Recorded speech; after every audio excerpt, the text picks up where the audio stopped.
तो देखिए बेटे, आज जो हमारे पास लास्ट चीज हमने पढ़नी थी डी ब्लॉक में, वो है स्टैंडर्ड रिडक्शन पोटेंशियल। क्या पढ़ना है? Standard reduction potential. Very very important है बेटा स्टैंडर्ड रिडक्शन पोटेंशियल, ठीक? या फिर बोले इलेक्ट्रोड पोटेंशियल बोल सकते हैं। तो आज हम पढ़ेंगे standard reduction potential D block में कैसे चलता है। स्टैंडर्ड रिडक्शन पोटेंशियल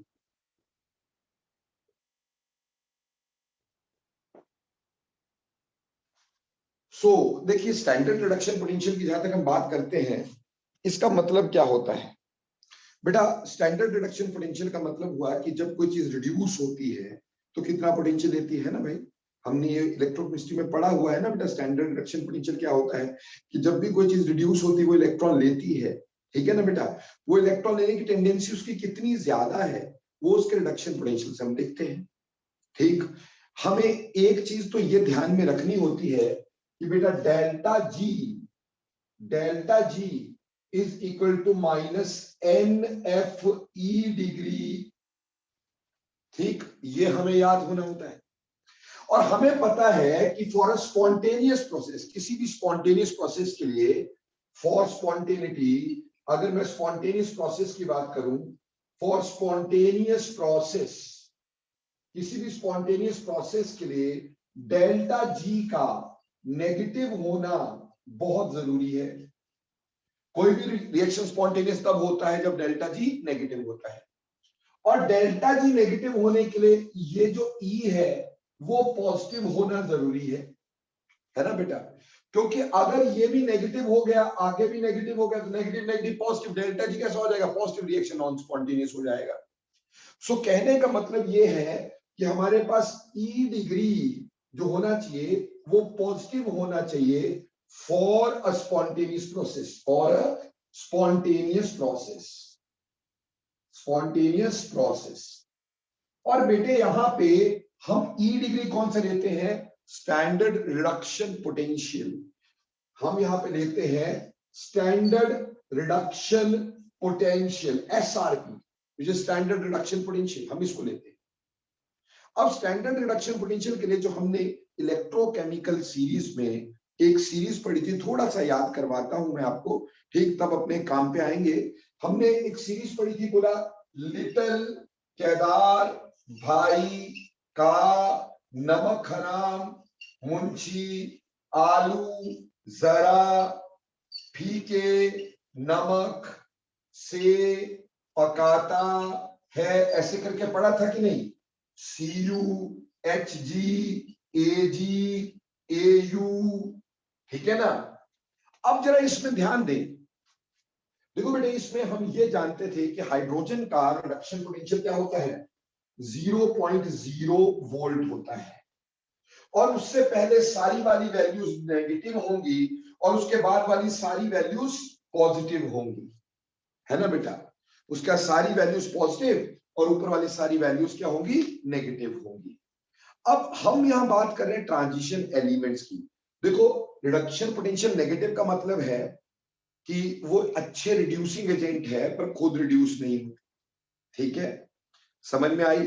दूसरे को रिड्यूस करते हैं, जैसे नेगेटिव ये है, ठीक, तो they can give electron, they will not take electron, क्योंकि अगर रिडक्शन पोटेंशियल नेगेटिव हो गया तो नेगेटिव इंटू नेगेटिव क्या हो जाएगा? पॉजिटिव, डेल्टा जी पॉजिटिव हो जाएगा। समझ में आई? जैसे एक एग्जांपल ले लेता हूं ताकि अच्छे से समझ में आ जाए कि मान लो मेरे पास कोई एलिमेंट X है, ठीक, X आयन है, उसने N इलेक्ट्रॉन ले लिए और मेटल बन गया। This is a reaction which is showing reduction, ठीक, ये रिएक्शन जो है रिडक्शन होगा। हमें इसका ई डिग्री देखना होगा, हमें इस रिएक्शन का ई डिग्री देखना होगा। अगर इस रिएक्शन का ई डिग्री माइनस में है तो प्यारे बच्चों, अब ये रिडक्शन का रिएक्शन है, तो इसको हम यहाँ पे SRP, स्टैंडर्ड रिडक्शन पोटेंशियल बोल सकते हैं। This can be called standard reduction potential. अब बेटे, अगर इसकी वैल्यू मान लो नेगेटिव हो जाती है तो ये वैल्यू नेगेटिव होने से डेल्टा जी कैसा हो जाएगा? Positive, reaction will not be spontaneous. और अगर यही वैल्यू पॉजिटिव होती है तो कहने का मतलब ये इलेक्ट्रॉन ले सकता है। ठीक है, तो जिनकी वैल्यू नेगेटिव है वो इलेक्ट्रॉन ले नहीं सकते, यानी इलेक्ट्रॉन नहीं लेने वाले, यानी जो इलेक्ट्रॉन दे सकते पर ले नहीं सकते, क्योंकि अगर इसका फॉरवर्ड रिएक्शन, मान लो इसमें मैंने नेगेटिव लिख दिया, तो मतलब फॉरवर्ड रिएक्शन स्पॉन्टेनियस नहीं है तो बैकवर्ड स्पॉन्टेनियस होगा। अगर फॉरवर्ड का डेल्टा जी कैसा है, पॉजिटिव, तो बैकवर्ड का कैसा होगा, नेगेटिव, इजंट इट। तो इस वजह से हम ये बोल सकते हैं कि जो हाइड्रोजन से पहले वाले हैं इन सब का SRP, standard reduction potential, negative में है, therefore they are good reducing agents, good reducing agents, ये अच्छे रिड्यूसिंग एजेंट्स होते हैं। जबकि ये जो इसके बाद जिनका इलेक्ट्रॉन पोटेंशियल पॉजिटिव में है इनका एसआरपी पॉजिटिव है, पॉजिटिव का मतलब है they are good oxidizing agent, they are oxidizing agents, ये ऑक्सीडाइजिंग एजेंट्स होंगे, दूसरे को ऑक्सीडाइज करेंगे। बेटे अगर ये दूसरे को ऑक्सीडाइज करेंगे खुद क्या होंगे बोलो, खुद रिड्यूस होंगे। क्लियर? और हमें यही पढ़ना है इस पूरे जो आगे आपको बता रहा हूं कि कौन कौन अच्छा रिड्यूसिंग एजेंट है, कौन कौन बुरा रिड्यूसिंग एजेंट है, कैसे देखा जाता है, ठीक, कैसे ट्रेंड्स होते हैं इसमें स्टैंडर्ड रिडक्शन पोटेंशियल में। पर पहली बात हमें यहां पे देखना है इस सीरीज में ट्रांजिशन मेटल कौन कौन से आए।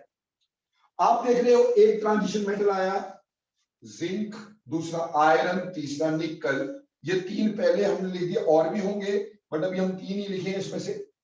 और वहीं पे कॉपर सिल्वर गोल्ड और मर्करी, इनका इलेक्ट्रॉन पोटेंशियल पॉजिटिव में है, इनका इलेक्ट्रॉन पोटेंशियल पॉजिटिव में है। अब हमें यही प्रूव करना है भैया ये पॉजिटिव में क्यों है, ये नेगेटिव में क्यों है, ये ऑक्सीडाइजिंग एजेंट क्यों है, ये रिड्यूसिंग एजेंट क्यों है, इसी स्टैंडर्ड इलेक्ट्रॉन पोटेंशियल के बारे में डिस्कशन करनी है। अब बेटा जो हमारे पास रिडक्शन पोटेंशियल होता है उसको हम एक्वस सॉल्यूशन में निकाला करते हैं। SRP is calculated, standard reduction potential is calculated in aqueous solutions, in aqueous solutions।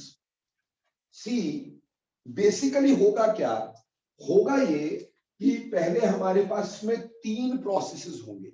जब भी हम SRP निकालेंगे, यानी हमारा काम तो सिर्फ SRP निकालना है, ठीक, तो पहले मैं तीन प्रोसेस करके दिखाता हूं, स्टेप वाइज इन तीन प्रोसेसेस को देखेंगे ताकि हमें अच्छे से समझ में आ जाए, ठीक। एसआरपी निकालने के लिए पहले अपन उसका ऑक्सीडेशन देखते, कि ऑक्सीडेशन होती है कि नहीं, उसका रिवर्स रिएक्शन देखेंगे अपन। देखो बेटे, पहली बात मेटल सॉलिड होता है, ठीक। अभी हम इलेक्ट्रॉन देने की बात पहले करेंगे, लेने की बात बाद में करेंगे, अभी इलेक्ट्रॉन देने की बात कर रहे हैं। मेटल सॉलिड है, ठीक। तो मेटल क्या सॉलिड इलेक्ट्रॉन दे देगा? नहीं देगा। फर्स्ट स्टेप में हमें इसको मेटल गैसियस में चेंज करना पड़ेगा। मेटल गैसियस में चेंज करने के लिए हमारे पास यहां पे लगेगी delta H of sublimation, sublimation enthalpy. क्यों जी? और अगर यहां पे मान लो मेटल हमारे पास एक क्रिस्टल था, ठीक, मेटल को एक एटम थोड़ी होगा, तो इसी में इसी सब्लिमेशन के अंदर एटमाइजेशन भी होगी, तो हम यहाँ पे ये भी बोल सकते हैं यहाँ डेल्टा एच ऑफ एटमाइजेशन भी यूज होती है, एटम में कन्वर्ट करने के लिए भी यूज होता है, that is included in this sublimation. Clear? अब अगली बात क्या है कि जो मेटल गैसियस है, सेकंड स्टेप में जो मेटल गैसियस था वो इलेक्ट्रॉन देगा, और मेटल मान लो 1 पॉजिटिव बना रहा हूं फॉर द टाइम भी, ठीक, n पॉजिटिव बना लो यार, ठीक, और ये आपके पास गैसियस से इसने n इलेक्ट्रॉन दिए। अगर पहला इलेक्ट्रॉन दिया, एक इलेक्ट्रॉन दिया, तो बेटे इसमें लगेगी आयनाइजेशन एंथैल्पी 1। क्या लगेगी?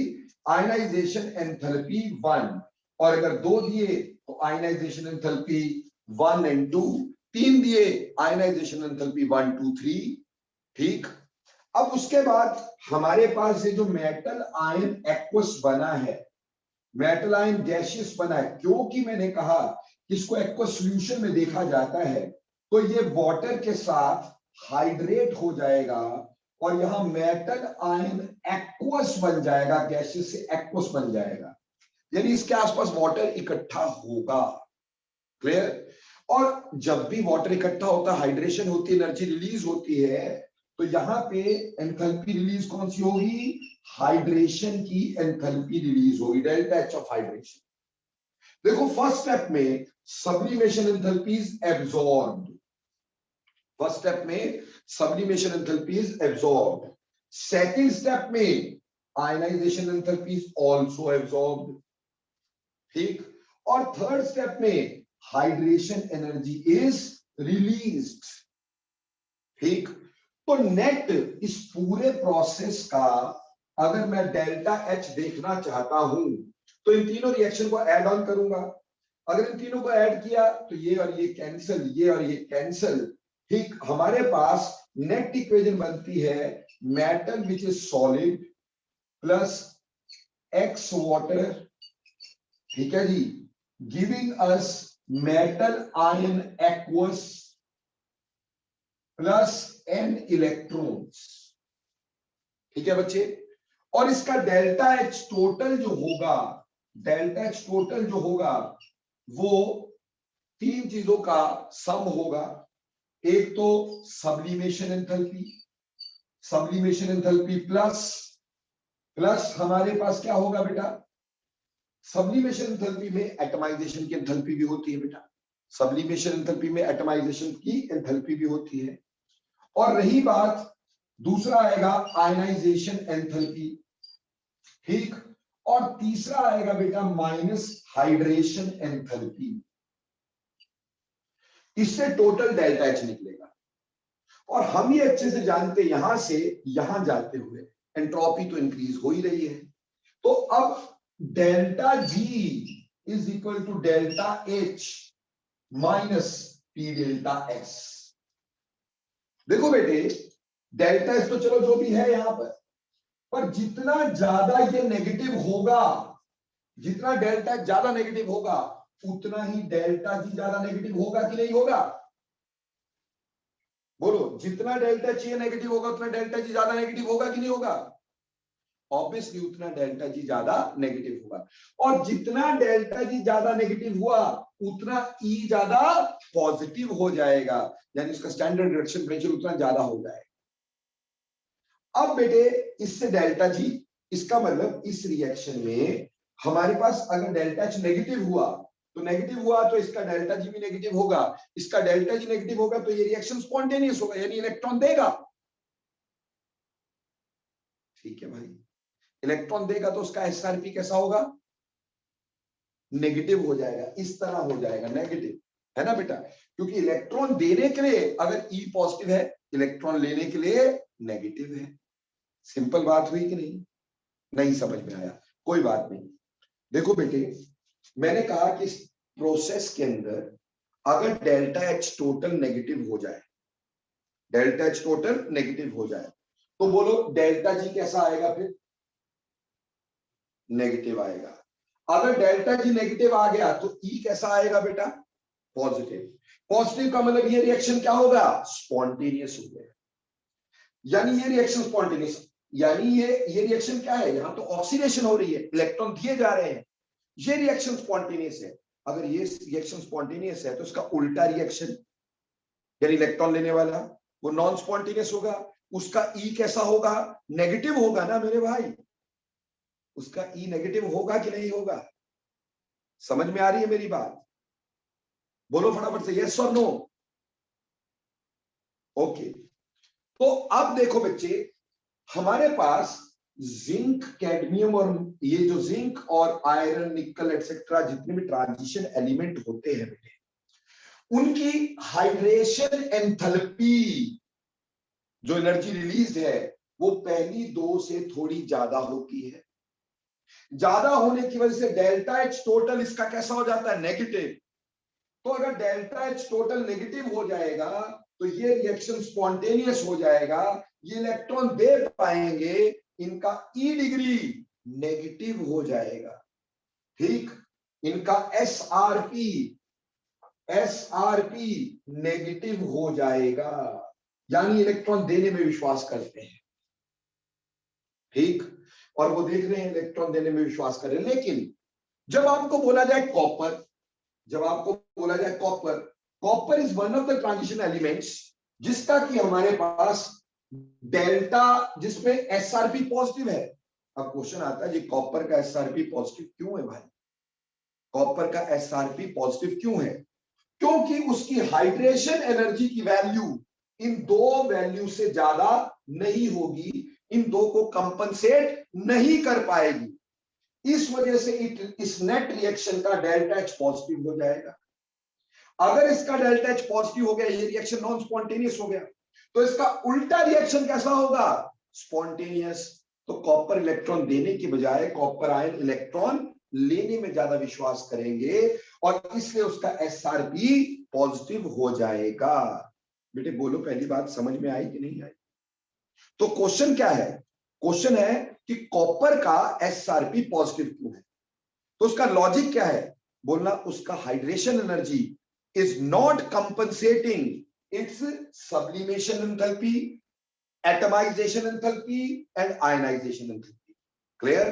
तीन चीजें बोलना कि कॉपर का एसआरपी पॉजिटिव इसलिए है क्योंकि कॉपर का हाइड्रेशन एंथैल्पी जो है, कॉपर की hydration enthalpy may not compensate, will not compensate the large value of sublimation enthalpy, atomization enthalpy and ionization enthalpy।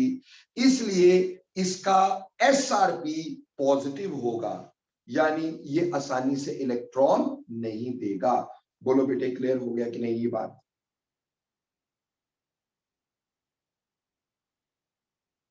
अगली बात समझना। अगली बात क्या?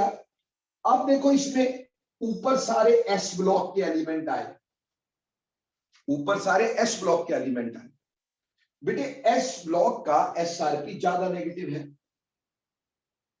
यानी इस रिएक्शन का डेल्टा एच जो होगा, इस रिएक्शन का डेल्टा एच ज्यादा क्या होगा? ज्यादा नेगेटिव होगा। डेल्टा एच ज्यादा नेगेटिव, डेल्टा जी ज्यादा नेगेटिव, डेल्टा जी ज्यादा नेगेटिव, तो इस रिएक्शन का E oxidation potential, oxidation potential positive. अगर ऑक्सीडेशन पोटेंशियल पॉजिटिव तो रिडक्शन पोटेंशियल नेगेटिव, तो इसका रिडक्शन पोटेंशियल नेगेटिव है। ऐसा इसलिए है क्योंकि एस ब्लॉक के इलेक्ट्रॉन देने इजी होते हैं, उनकी आयनाइजेशन एंथैल्पी भी कम है, उनके मेटालिक बॉन्ड की स्ट्रेंथ भी कम होती है, तो उनकी हीट ऑफ एटमाइजेशन भी कम है, उनकी हीट ऑफ एटमाइजेशन भी कम है। इस वजह से उसकी हाइड्रेशन एनर्जी हमेशा कंपनसेट कर जाती है और इस वजह से वो आसानी से इलेक्ट्रॉन दे देते हैं, तो उनका SRP standard reduction potential negative में हो जाता है। पर यहां हम बात कर रहे हैं डी ब्लॉक की। तो बेटा जी पहली बात, अब शुरू करते हैं आज का काम। ये तो मैंने इसकी भूमिका बताई आपको। पहले बोलो ये समझ में आई कोई बात मेरी बोली हुई? कोई डाउट है? एक मिनट रुको।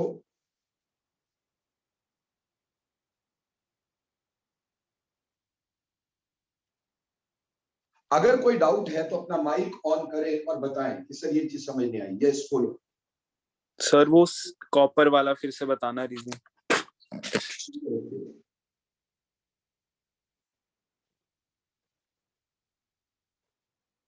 Just a second.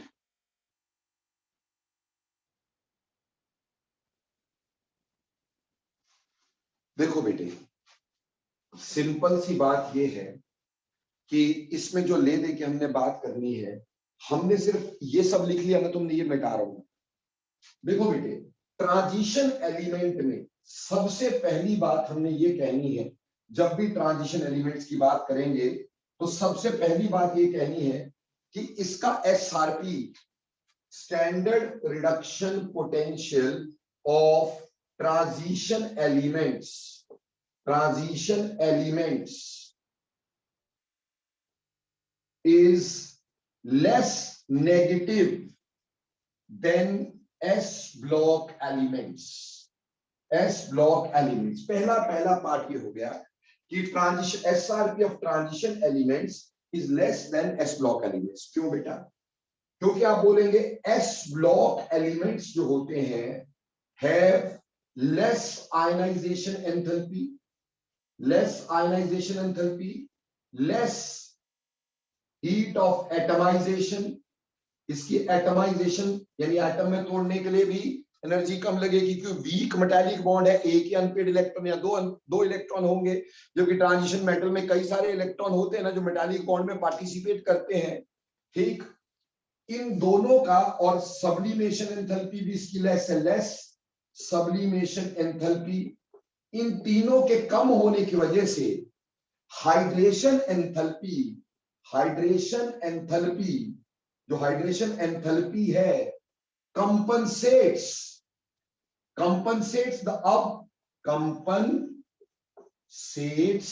the above energies, the above enthalpies.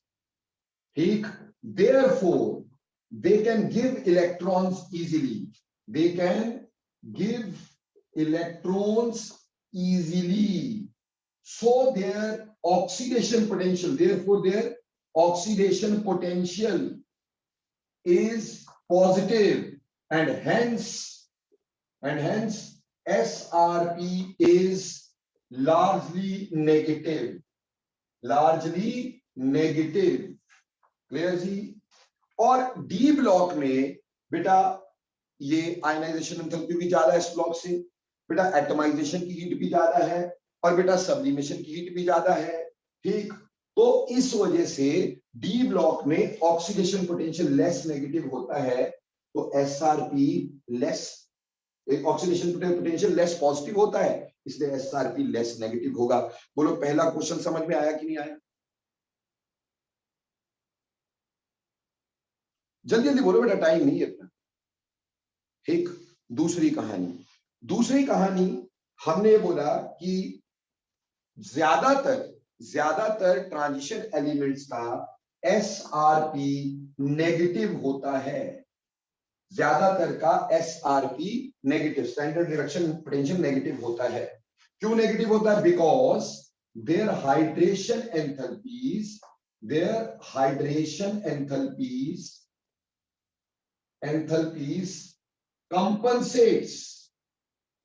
compensates their ionization enthalpies, atomization enthalpies and sublimation enthalpies।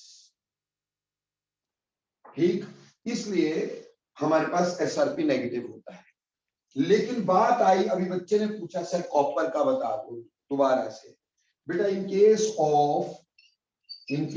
Of copper 2 positive या कॉपर 2 पॉजिटिव, ठीक, या फिर अगर मान लो हम ये बात करते हैं कि E degree of copper 2 positive to copper, that is standard reduction potential, या E degree of silver 1 positive to silver, ठीक, या फिर E degree of gold 1 positive to gold या 3 positive to gold.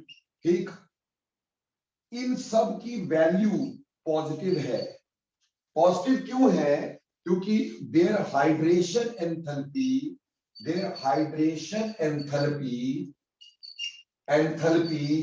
does not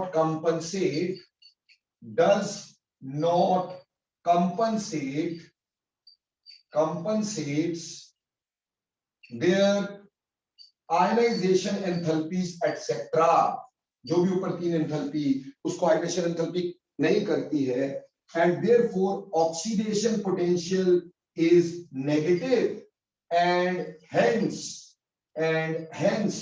SRP is positive। बोलो बच्चे, clear हो गया कि नहीं हो गया?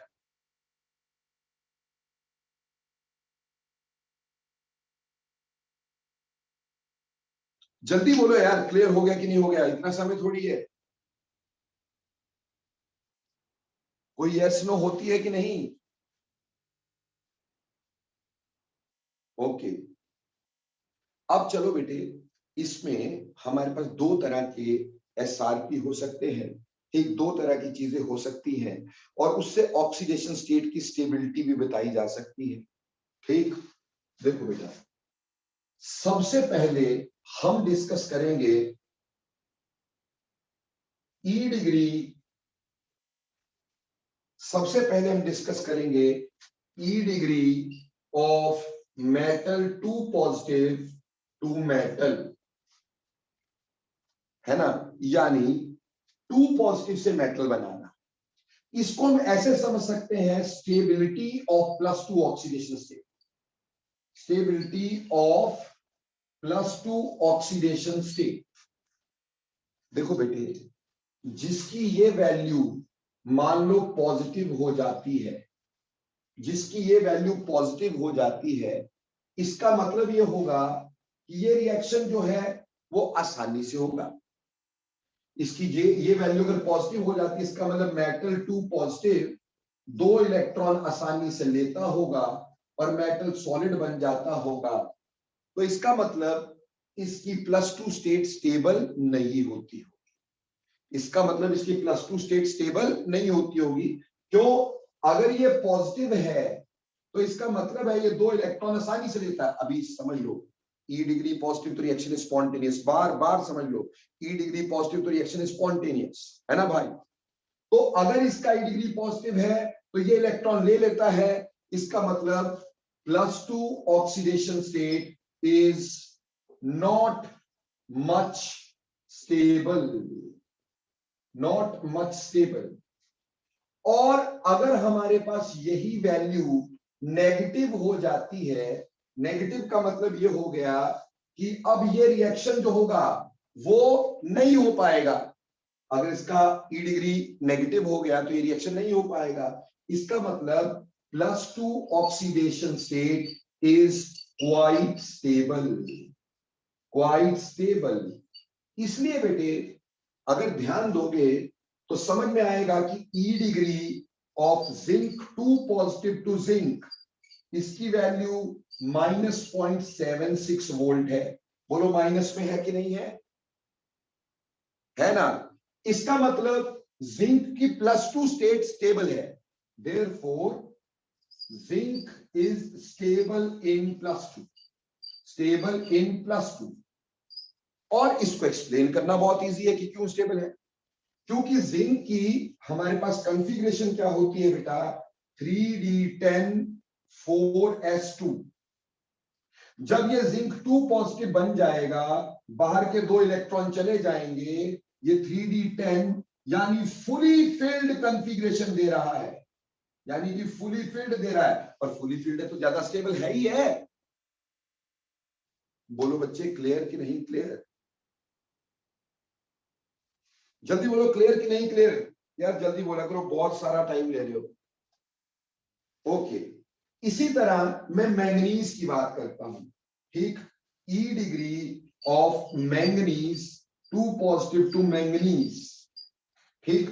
ई degree of manganese two positive to manganese, बेटा इसकी वैल्यू और भी ज्यादा नेगेटिव है, -1.18, -1.18 और भी ज्यादा नेगेटिव हो गई इसकी वैल्यू, ठीक। इसका मतलब कि ये और ज्यादा स्टेबल है। इसमें भी इसका मतलब हो गया कि manganese is also stable in +2 state, ठीक। इसको भी एक्सप्लेन किया जा सकता है। कैसे एक्सप्लेन किया जा सकता है? वेरी इजीली एक्सप्लेन किया जा सकता है कि हमारे पास मैंगनीज की जो कॉन्फ़िगरेशन है, मैंगनीज की कॉन्फ़िगरेशन क्या होती है, 3d5 4s2। और जब मैंगनीज ने 2 इलेक्ट्रॉन दे दिए तो 2 इलेक्ट्रॉन देने के बाद ये 3d5 हो गया, 3d5 हो गया तो ये हाफ फिल्ड हो गया। और अगर ये हाफ फिल्ड हो गया तो ये काफी स्टेबल हो गया बेटा जी, हाफ फिल्ड हो गया तो काफी स्टेबल हो गया। ठीक है जी, क्लियर हो गया कि नहीं, समझ में आया? इसी तरह से हम ये देख सकते हैं, जिसको 2 इलेक्ट्रॉन देने का, हाँ एक सिर्फ निकल की बात करें, निकल +2 टू निकल, ई डिग्री ऑफ निकल +2 टू निकल, देखो इसकी वैल्यू यहां है, ठीक है, यानी it has quite a good value. हालांकि ये -0.34, ये भी माइनस में है। हालांकि इसमें अगर ध्यान दोगे तो निकल की ऑक्सीडेशन 3d84s2 हुआ, और निकल जब +2 में चेंज हुआ तो 3D 8 हो गया, 3D 8 हो गया। तो 3D 8 तो स्टेबल नहीं है ना, फिर इसकी वैल्यू नेगेटिव क्यों है? फिर इसकी वैल्यू नेगेटिव क्यों है? देखो बेटे, इसकी वैल्यू इसलिए नेगेटिव है, इसकी hydration enthalpy is more, it has high hydration enthalpy, it has high hydration enthalpy. इसकी हाइड्रेशन एंथैल्पी ज्यादा होती है, इसलिए इसकी वैल्यू नेगेटिव में हो जाती है, हालांकि इसकी कोई स्टेबल कॉन्फ़िगरेशन नहीं होती। बोलो बेटे क्लियर? तो बेटा यहां पे क्या, इस पर्टिकुलर चीज में हमने क्या सीखना है? अगर हम इसके ट्रेंड देखते हैं, एक तो पूरे सीरीज में trend is not regular, trend is not regular. हालांकि ये जरूर है बेटे कि इसमें नेगेटिव सबका होता है सिवाय कॉपर के। अगर कॉपर का देखोगे, E degree of copper two positive to copper, वो पॉजिटिव वैल्यू है 0.34। ई डिग्री ऑफ सिल्वर, वो 2 पॉजिटिव की तो बात ही नहीं है, 2 पॉजिटिव की बात कर रहे हैं, तो वो पॉजिटिव है। और अगर इसकी पॉजिटिव वैल्यू के बारे में आंसर दे रहे हो तो क्या लिखोगे, क्या बोलोगे, क्यों पॉजिटिव है? बोलना इसकी hydration enthalpy is not compensating, इसकी hydration enthalpy is not compensating. तो देखो बेटे, इस पर्टिकुलर टॉपिक में आपने क्या 3 चीजें ध्यान में रखनी है, बस 3 सिर्फ। इतना सब कुछ पढ़ा है लेकिन 3 चीजें। नंबर 1, पहली चीज लिख लेना कि इनका E degree this to this is negative. एक बात नेगेटिव है, क्लियर? नेगेटिव है, यानी they are good reducing agents, but lesser than obviously S block से कम है, वो पहले क्लियर हो गया। तो ये नेगेटिव है, तो यानी ये गुड रिड्यूसिंग एजेंट्स है, ठीक। और उसमें जहां जहां 2 इलेक्ट्रॉन देने के बाद स्टेबल कॉन्फ़िगरेशन आ जाएगी, ठीक। जैसे एक और ले लेते हैं, E degree of titanium 2 positive to titanium. अगर इसकी वैल्यू लूंगा, that is again very very high, that is -1.63, ठीक। रीजन, टाइटेनियम की कॉन्फ़िगरेशन, टाइटेनियम की कॉन्फ़िगरेशन 3d2 4s2, ठीक। तो यहां से 2 इलेक्ट्रॉन चले गए, तो टाइटेनियम जब हमारे पास 2 पॉजिटिव बना, 3d2 बना, बट साइज छोटा होने से इसकी हाइड्रेशन एंथैल्पी ज्यादा होती है। तो बेसिक बात, इन सब का ई डिग्री नेगेटिव होता है सिवाय कॉपर के। कॉपर का पॉजिटिव होता है फर्स्ट सीरीज में, सिर्फ फर्स्ट सीरीज की बात करें, सबका नेगेटिव, इसका पॉजिटिव। और कॉपर का पॉजिटिव क्यों? इसकी hydration enthalpy is not compensating the value of ionization enthalpy, sublimation enthalpy, atomization enthalpy etcetera. ये पहला क्वेश्चन हो गया। दूसरी बात, जहां जहां 2 इलेक्ट्रॉन देने के बाद स्टेबिलिटी आती है, जैसे कि हमारे पास जिंक में आती है, जैसे कि हमारे पास मैंगनीज में आती है, उनकी लार्ज नेगेटिव वैल्यूज होती है। क्यों? 2 इलेक्ट्रॉन देने के बाद वो हाफ फील्ड या फुली फील्ड बनते हैं। तो जिंक की वैल्यू, मैंगनीज की वैल्यू काफी ज्यादा है, क्योंकि 2 इलेक्ट्रॉन देने के बाद ये हाफ फील्ड या फुली फील्ड बन जाते हैं। उम्मीद करता हूं ये बात भी आपको क्लियर हो गई, समझ में आ गई। निकल का केस और टाइटेनियम का केस, इसमें हाई हाइड्रेशन एंथैल्पी की बात कर लेंगे। जहां पे स्टेबल कॉन्फ़िगरेशन नहीं होती, वहां हाइड्रेशन एंथैल्पी की बात कर लेते हैं। बोलो क्लियर?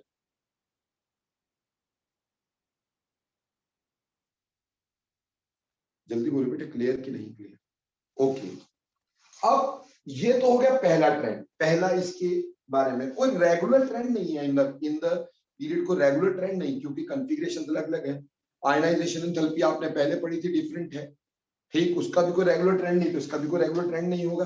अगर कोई यही पूछ ले इसमें रेगुलर ट्रेंड क्यों है, बोलना इसकी आयनाइजेशन एंथैल्पी भी रेगुलर है, ठीक है। आयनाइजेशन एंथैल्पी का ट्रेंड रेगुलर नहीं है, तो ऑब्वियसली इसमें ये रेगुलर ट्रेंड हो ही नहीं सकता, ठीक। अगली बात, अब दूसरी हम बात करें, एक हमारे पास और आएगा, एक हमारे पास और आ जाएगा बेटे जी, वो क्या आएगा? सी। एक आ जाएगा E degree of M3 positive to M2 positive, यानी +3 स्टेट का +2 में चेंज होगा।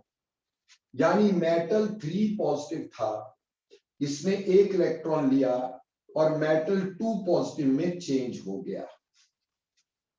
ठीक है जी बेटे, अगर इस रिएक्शन का E डिग्री पॉजिटिव हो गया तो मतलब ये रिएक्शन स्पॉन्टेनियस है। इसका मतलब ये हो जाएगा कि +3 is less stable then +2। +3 is less stable then +2। अगर E डिग्री इसका ये पॉजिटिव हो गया तो +3 इज लेस स्टेबल देन +2। +3 की वैल्यू स्टेबिलिटी जो होगी वो कम हो जाएगी। ठीक, और वहीं पर अगर मैं इसी की वैल्यू नेगेटिव में ले लिया तो इसका मतलब ये हो जाएगा कि +3 इज मोर स्टेबल देन +2। अगर ये नेगेटिव हुआ मतलब अगला रिएक्शन नहीं हो रहा है, तो मतलब ये ज्यादा स्टेबल होगा, तभी तो आगे चेंज नहीं हो रहा है भाई। बात समझ में आती कि नहीं आती भाई? क्लियर? सर ये एक बार फिर से बताना। यार भाई E डिग्री पॉजिटिव का मतलब क्या, बता फटाफट से, खुद बता। E डिग्री पॉजिटिव का क्या मतलब? कि रिएक्शन नॉन स्पॉन्टेनियस है। यार तब क्या टिंडे समझा अभी तक? E डिग्री पॉजिटिव का मतलब है हमारे पास कि ये रिएक्शन स्पॉन्टेनियस है। किसी भी स्पॉन्टेनियस रिएक्शन के लिए E डिग्री का पॉजिटिव होना जरूरी है। समझ में आई? अरे यार अभी तक क्या रद्दी पढ़ रहे हो तुम यार? E degree is equal to -NF G degree, delta G degree is equal to -NF E degree of cell. अगर मेरे पास ये वैल्यू पॉजिटिव हुई तभी तो डेल्टा G नेगेटिव होगा।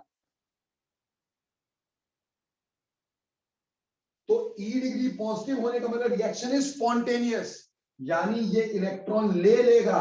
अगर इसने इलेक्ट्रॉन ले ली तो इसका मतलब ये ज्यादा स्टेबल हुआ ना भाई।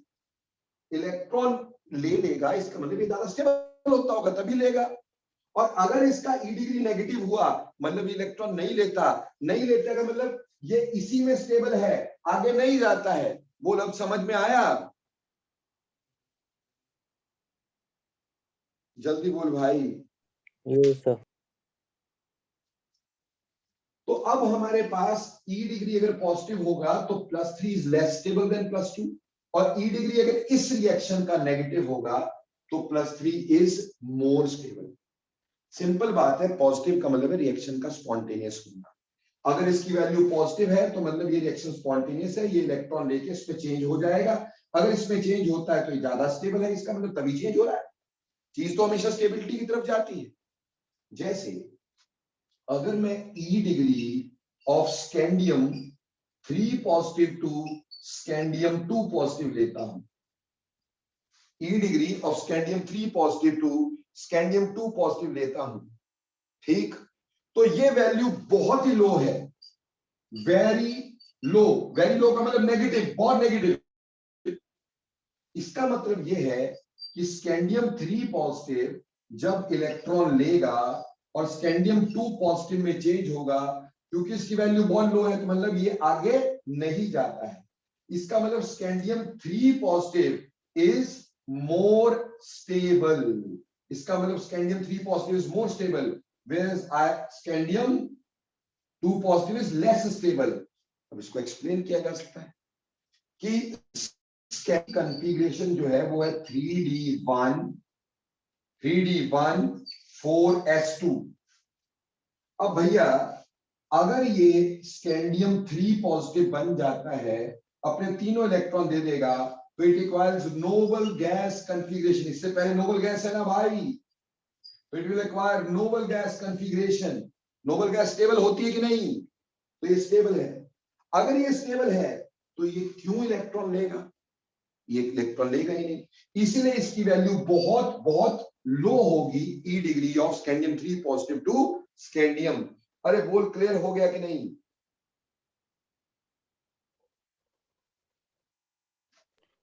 ये अब अगली बात, अगली बात, इसी तरह से एक और बात करते हैं, इसी तरह से, ठीक, इसी तरह से एक और बात करेंगे, वो क्या कि E degree of iron 3 positive to iron 2 positive, iron 3 positive to 2 positive, iron की बात करें तो ये भी लो होगी, this is also low, this is also low, ये भी लो होगी।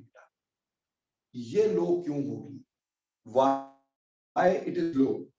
देखो बेटा सिंपल बात है, आयरन की कन्फिगरेशन 3d6 4s2 है, तो जब ये 3 इलेक्ट्रॉन दे देगा तो ये बन जाएगा 3d5, 2 ये चल गए, क्या चल गए 3d5, 3d5 इज सर नींद आ रही है, सोने तो सर कल पढ़ा देना। सर सो जाऊं? This is half field.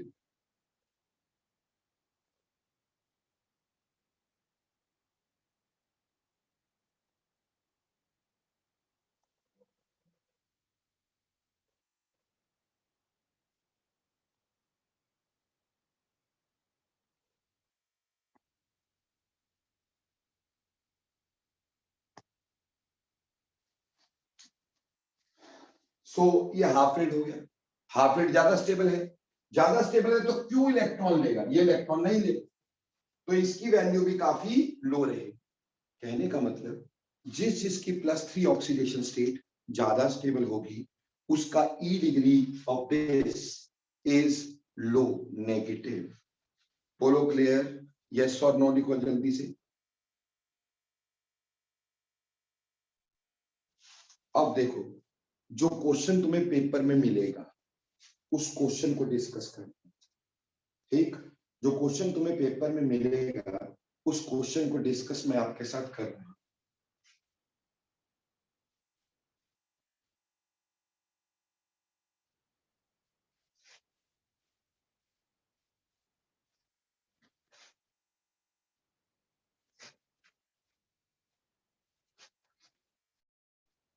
देखो बच्चे,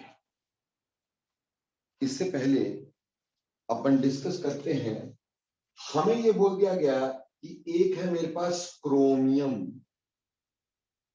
ठीक, क्रोमियम 2 पॉजिटिव, दूसरा है मैंगनीज 2 पॉजिटिव, तीसरा है आयरन 2 पॉजिटिव, ठीक है जी, ये 3 चीजें हैं। हमें ये कह दिया गया कि इसमें आप SRP का ऑर्डर बताएं, स्टैंडर्ड यानी E degree of 2 positive Mn2 positive या Mn3 positive to Mn2 positive का ऑर्डर बताएं, ठीक।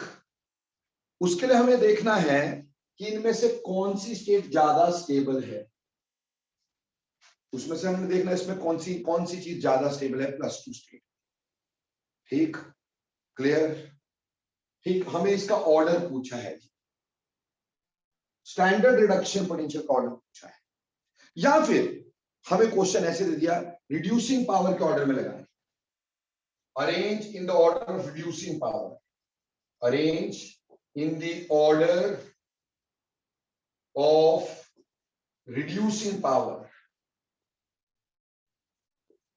रिड्यूसिंग पावर का मतलब इलेक्ट्रॉन देने की बात है, रिड्यूसिंग पावर का मतलब इलेक्ट्रॉन देने की बात है।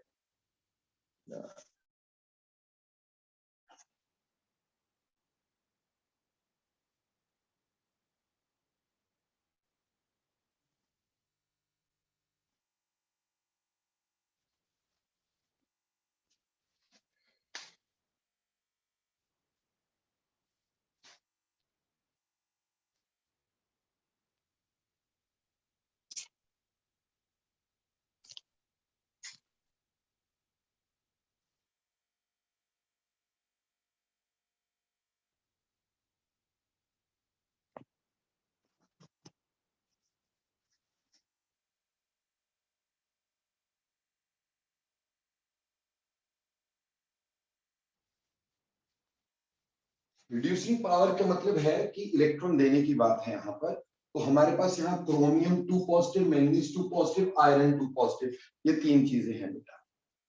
देखो बेटे, ऐसा होगा, रिड्यूसिंग पावर का मतलब है कि ये इलेक्ट्रॉन ले ले। अब हम यहां पर ये देखना चाहते हैं कि इलेक्ट्रॉन देगा कि लेगा। पहले हम ये देख लेते हैं इलेक्ट्रॉन देगा कि लेगा। अगर इसने इलेक्ट्रॉन ले लिया तो ये चेंज होगा इनटू क्रोमियम 1 पॉजिटिव। अगर इलेक्ट्रॉन दे दिया तो ये चेंज होगा क्रोमियम 3 पॉजिटिव में। ठीक है जी बेटा, अगर इसकी बात करेंगे, ये इलेक्ट्रॉन देगा तो मैंगनीज 3 पॉजिटिव में, और अगर इलेक्ट्रॉन लेगा तो मैंगनीज 2 पॉजिटिव में। ये इलेक्ट्रॉन देगा, अगर ले लेता है तो आयरन 1 पॉजिटिव में दे देगा। ठीक, यहां पे अगर ले लेगा तो आयरन 1 पॉजिटिव दे देगा तो +3। दो फिनोमिना हो सकते हैं दोनों में, इलेक्ट्रॉन देना लो। अब क्रोमियम +3, देखो क्रोमियम की कॉन्फ़िगरेशन क्या होती है, 3d5 4s1। तो बेटे जब इसके 3 इलेक्ट्रॉन चले गए, यहां आ गया 3d3। 3 इलेक्ट्रॉन चले जाने से क्या होगा, 3d3, जबकि यहां आ जाएगा 3d5। अगर एक इलेक्ट्रॉन तो 3d5। ठीक बेटा, मैंगनीज की कॉन्फ़िगरेशन होती है 3d5 4s2। अगर ये एक इलेक्ट्रॉन दे देता है तो 3d, पहले ही हमारे पास 2 पॉजिटिव है तो मैंगनीज 2 पॉजिटिव ये हो गया। अब एक इलेक्ट्रॉन और दे देता है 3d4 हो जाएगा यहां, जबकि एक इलेक्ट्रॉन ले देने से 3d6 हो जाएगा ये। ठीक है जी, ऐसे ही यहां पे 1 पॉजिटिव आंसर। ऐसे ही आयरन की कॉन्फ़िगरेशन क्या है, 3d6 4s2। तो आयरन 3 पॉजिटिव, 3 इलेक्ट्रॉन निकाल दो, क्या बनेगा 3d5। ठीक, क्या बनेगा 3d5।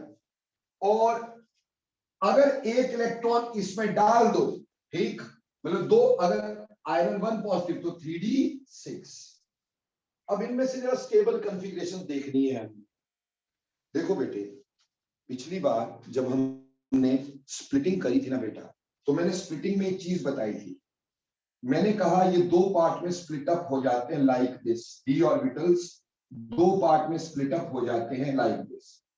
इसको हम Eg बोलते हैं, इसको T2G बोलते हैं। अगर इसमें 3 इलेक्ट्रॉन हुए तो उसको T2G3 बोलेंगे। बेटा T2G3 सबसे स्टेबल कॉन्फ़िगरेशन होती है, ये आगे कोऑर्डिनेशन कॉम्प्लेक्सेस में क्लियर करूंगा। तो T2G3 सबसे स्टेबल, उसके बाद D10 और उसके बाद D5। अब बेटे T2G3 के लिए आपका D में 3 चाहिए, तो ये जो कॉन्फ़िगरेशन है ये वाली, ये T2G3 है, जबकि ये D5 है। तो इन दोनों में से ज्यादा स्टेबल कौन सा है? Obviously chromium 3 positive is more stable. Obviously chromium 3 positive is more stable. तो कहने का मतलब क्रोमियम 2 पॉजिटिव इजीली इसमें चेंज होगा, यानी 3 पॉजिटिव इज मोर स्टेबल। तो E degree of copper chromium 3 positive to chromium 2 positive, क्योंकि ये स्टेबल है, स्टेबल होगा तो इसकी वैल्यू नेगेटिव में आएगी, यानी ये इलेक्ट्रॉन बेसिकली +2 वाला दे देगा और +3 में चेंज हो जाएगा। So this is working as reducing agent. ये कैसे वर्क कर रहा है? रिड्यूसिंग एजेंट, क्योंकि इलेक्ट्रॉन दे देगा। बोलो पहली बात समझ में आई कि नहीं? यस लिखना। ओके आशीष बोलो बेटा, बोल सकते नहीं हो, मैंने थोड़ा सा वो चेंज किया है, 1 सेकेंड रुको।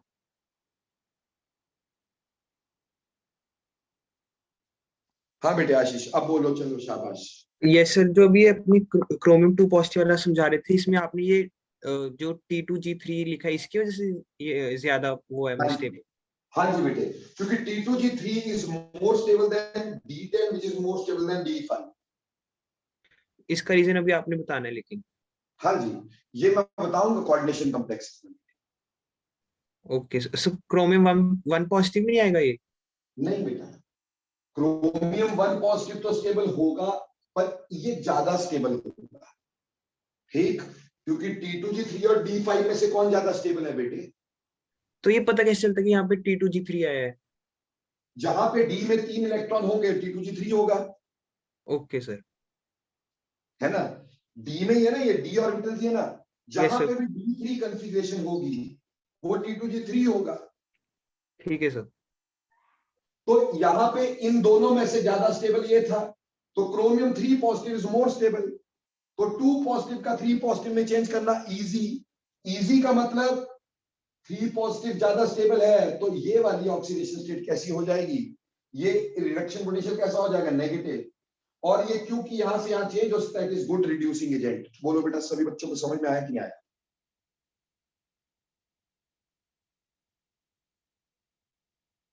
ओके, अब दूसरी बात समझना, यहां पे इन दोनों में से कौन ज्यादा स्टेबल है? बेटा ना तो ये ज्यादा स्टेबल हुआ, ना ये ज्यादा स्टेबल हुआ, उल्टा ये D5 वॉज स्टेबल, मैग्नीज +2 में ज्यादा स्टेबल था, हा कि नहीं? मैग्नीज वॉज स्टेबल इन +2, तो ना इलेक्ट्रॉन दे के खुश है, ना इलेक्ट्रॉन लेके खुश है, ठीक। So neither it will +2 or Mn +2, neither will work as oxidizing agent very good, neither it will work very good reducing agent. Clear? On the other hand, यहां D5 है और यहां D6 है, बोलो कौन ज्यादा स्टेबल है? बोलो कौन ज्यादा स्टेबल है? ऑब्वियसली D5 स्टेबल है, यानी ये भी इलेक्ट्रॉन दे देता, तो this is also reducing agent, this also reducing agent, क्योंकि इसका D5 स्टेबल है। अब बेटे इधर ध्यान देना, इन तीनों में, हमें तो इन तीनों में देखना था, ये भी रिड्यूसिंग एजेंट, ये भी रिड्यूसिंग एजेंट, पर ये रिड्यूस करके T2G3 बना रहा है, ये रिड्यूस करके D5 बना रहा है, इन दोनों में से ज्यादा स्टेबल कौन है? T2G3।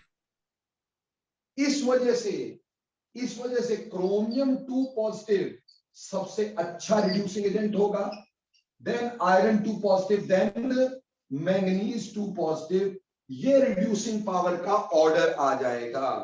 बोलो प्यारे बच्चों, बात समझ में आई कि नहीं आई? यस ठीक, तो बेटे हमें सिर्फ ये देखना है कि कौन T2G3 में चेंज होता है, कौन हमारे पास D5 में चेंज होता है। जो T2G3 में चेंज होता है वो तो बड़ी आसानी से होएगा, और T2G3 सबसे स्टेबल होएगा, उसके बाद D10 और सबसे लास्ट में D5।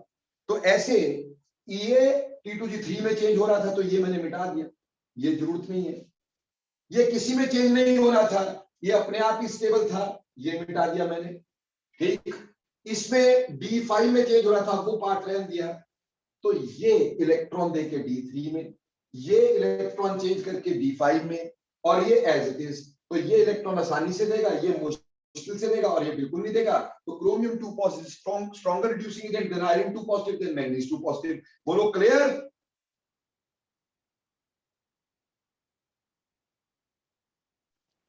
अब देखो, हाँ जी, बोलो बोलो, शाबाश, बोलो, कोई दिक्कत है?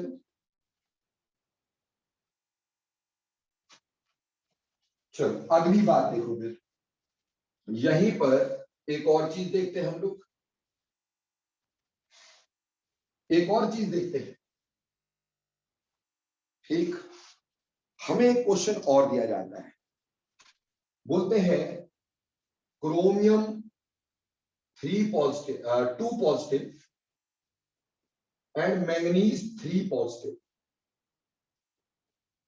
दोनों की कॉन्फ़िगरेशन 3d4 है, दोनों की कॉन्फ़िगरेशन 3d4 है, पर ये जो है ये ऑक्सीडाइजिंग एजेंट है, ऑक्सीडाइजिंग एजेंट है, और ये जो है ये रिड्यूसिंग एजेंट है।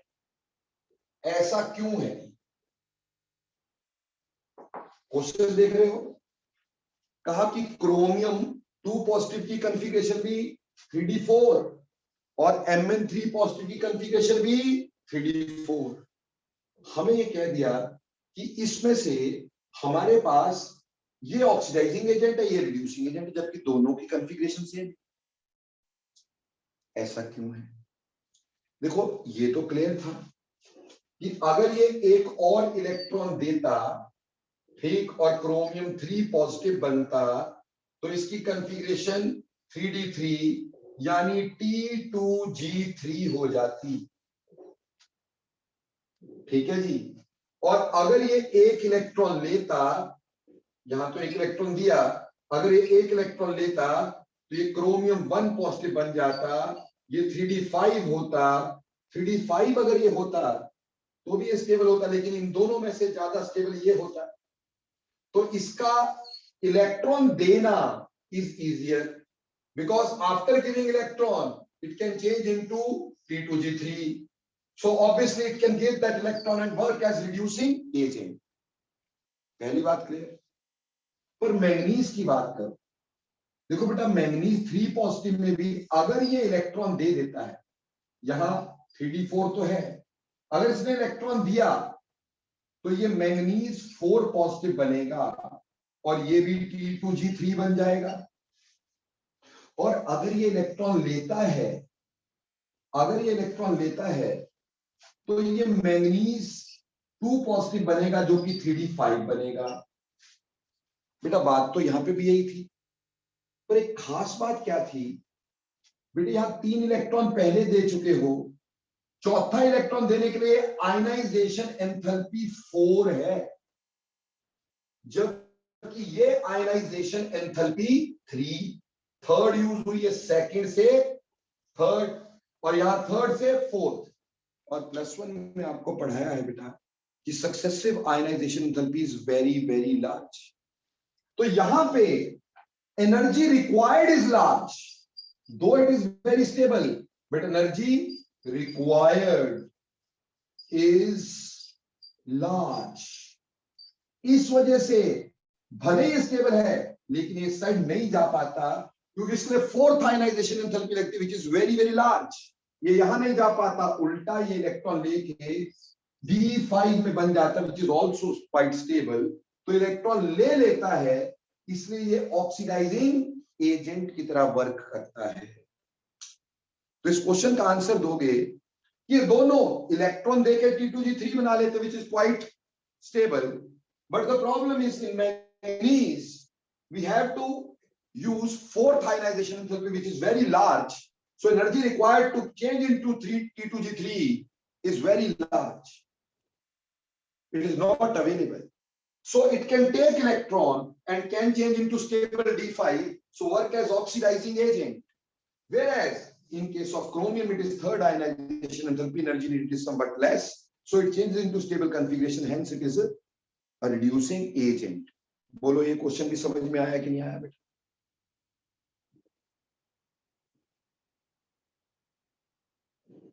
सभी बच्चे फटाफट से लिखना, समझ में आया कि नहीं आया? क्योंकि बस खत्म ही हो गया, लास्ट एक आधा क्वेश्चन है।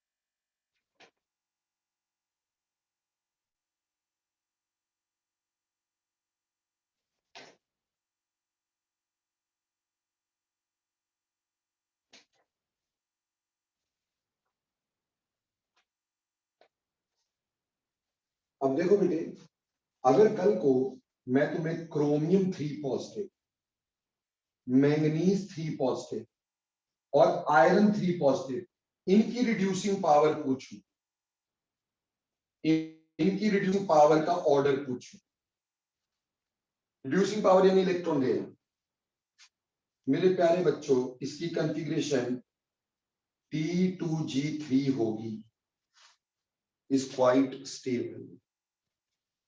इसकी कॉन्फ़िगरेशन D4 होगी, 3D4। इसकी कॉन्फ़िगरेशन D5 होगी। यानी ये तो स्टेबल होंगे, ये भी स्टेबल होगा, बट ये स्टेबल नहीं होगा। तो ये इलेक्ट्रॉन आसानी से दे सकेगा, जबकि ये नहीं दे पाएंगे आपस में अगर हम बात करें तो। क्लियर? तो ये रिड्यूसिंग फिर भी हो सकता है, ये बिल्कुल भी नहीं हो सकते क्योंकि दे आर स्टेबल। अगर इनकी ऑक्सीडाइजिंग पावर की बात करते हैं, इनको ऑक्सीडाइजिंग ऑर्डर के पावर में लगा दो, ऑक्सीडाइजिंग ऑर्डर के पावर में लगा दो, तो बेटा ये स्टेबल है, ये इलेक्ट्रॉन नहीं लेगा। जबकि ये एक इलेक्ट्रॉन लेकर के स्टेबल बन जाएगा, मैंगनीज 2 पॉजिटिव 3d5, तो ये इलेक्ट्रॉन ले लेगा, जबकि ये भी स्टेबल है, ये इलेक्ट्रॉन नहीं लेगा। ठीक, तो ऐसे केस में ऑक्सीडाइजिंग पावर किसकी होगी? Mn3 पॉजिटिव की ज्यादा, फिर आयरन 3 पॉजिटिव की, और सबसे कम क्रोमियम 3 पॉजिटिव की, क्योंकि मोस्ट स्टेबल। बोलो ये क्वेश्चन भी क्लियर हो गया कि नहीं हो गया? जल्दी बोले का ये क्लियर हुआ कि नहीं? इसी केस के अंदर अगर हमें रिड्यूसिंग पावर भी लगानी होती तो सेम ही ऑर्डर आ जाता ना? हाँ बेटा, रिड्यूसिंग पावर में सिर्फ मैंगनीज ही शो करता, बाकी तो शो ही नहीं कर पाते ना बेटा। ठीक, बाकी शो ही नहीं कर पाते क्योंकि स्टेबल। हाँ, ऑर्डर लगभग सेम आ जाए। क्लियर? Yes sir. ओके, तो इस तरह से। और एक लास्ट क्वेश्चन, कभी ऑक्सीडाइजिंग पावर ना अलग अलग स्टेट्स की पूछी हो, जैसे मान लो कल को हमें क्वेश्चन दिया MnO4 1 negative, CrO4 2 negative, VO3 और यहां पे 1 नेगेटिव।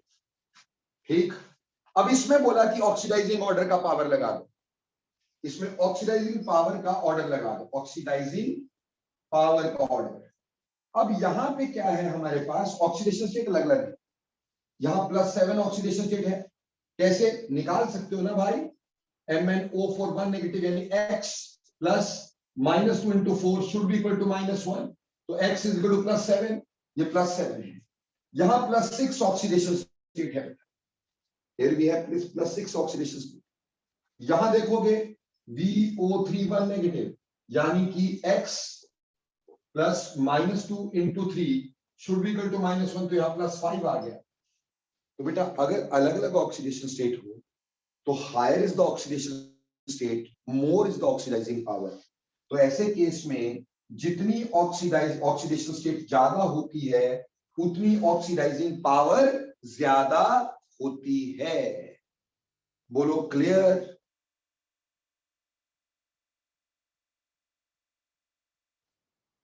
तो बेटा आज जितनी डिस्कशन आपके साथ की, बोलो सारी क्लियर हुई कि नहीं हुई? सर एक बार ये बताना दोबारा ये वाला क्वेश्चन, ऑक्सीडाइजिंग पावर। बेटे ऑक्सीडाइजिंग पावर का मतलब इलेक्ट्रॉन लेना ना, ऑक्सीडाइजिंग पावर का मतलब इलेक्ट्रॉन लेना। तो मेरे प्यारे बच्चे, जितना पॉजिटिव चार्ज ज्यादा होगा इलेक्ट्रॉन लेने की टेंडेंसी ज्यादा होगी कि नहीं? तो जितनी प्लस ऑक्सीडेशन स्टेट ज्यादा होती है उतनी ऑक्सीडाइजिंग पावर ज्यादा होती है। बोलो क्लियर? Yes sir. ओके, बाकी आज का जो पढ़ाया थोड़ा सा है टेढ़ी खीर है, ऊपर नीचे दाएं बाएं है, बट है सिंपल है। सिर्फ ये देखना है यार, कौन इलेक्ट्रॉन दे के स्टेबल बनता है, कौन इलेक्ट्रॉन लेके स्टेबल बनता है, दैट्स ऑल, बात ही खत्म है। ठीक, उम्मीद करता हूं समझ में आया होगा। नहीं आया होगा दोबारा से लेक्चर देख लेना, अपलोड कर दूंगा। So thanks a lot. D block पूरी तरह खत्म क्योंकि कंपाउंड्स है नहीं, अब रह गया सिर्फ F ब्लॉक, एक लेक्चर उस पर लगाऊंगा बस। Thanks lot. हाँ जी आशीष बोलो। सर जो कंपाउंड्स हैं वो CBSE में नहीं होंगे, लेकिन